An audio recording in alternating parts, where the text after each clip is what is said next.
We have learned more about the prison workers killed in this violence. They are 35-year-old Justin Smith and 50-year-old Veronica Darden. Both worked in the sewing plant where the inmate set the fire. Jacqueline Lee spoke with their loved ones. Jacqueline. Regina,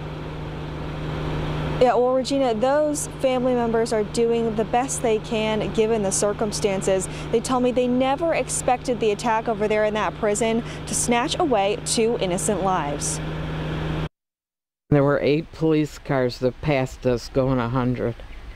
And I said, this isn't an accident. Something huge happened. Rita Weiner quickly learned inmates set multiple fires when attempting to escape the Pasquotank Correctional Institution. News started to trickle out that there were victims. And we found out, and the first thing I thought of was our neighbors. I said, oh my God. And we prayed. Her neighbor was 35-year-old Justin Smith. Smith worked at the prison and was killed during the attack. He is one of the nicest guys you'd ever want to meet. I can't even tell you. He was pleasant to be around. Soft-spoken, nice guy. There was another victim too. Her name was Veronica Darden. She was just my angel, my best friend. Audrey Moore is thinking of her 50-year-old daughter, who also worked at the prison.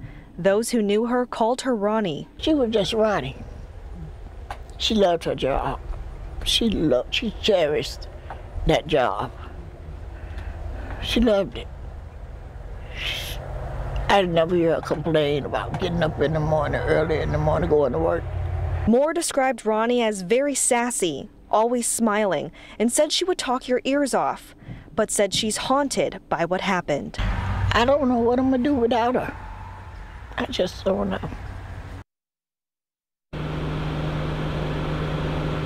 I spoke with Justin Smith's family earlier today. They said they do not want to give a statement until they get all the facts in this case. Now, coming up at 6, here Veronica Darden's mom gives some stern words to the prison. Live in Pasquotank County, North Carolina, Jacqueline Lee, 13 News Now. As we mentioned, both victims worked in the sewing plant. Justin Smith provided security in the Correction Enterprises specialty sewing plant. He had experience in the role. We are told he has worked as a correctional officer since 2012.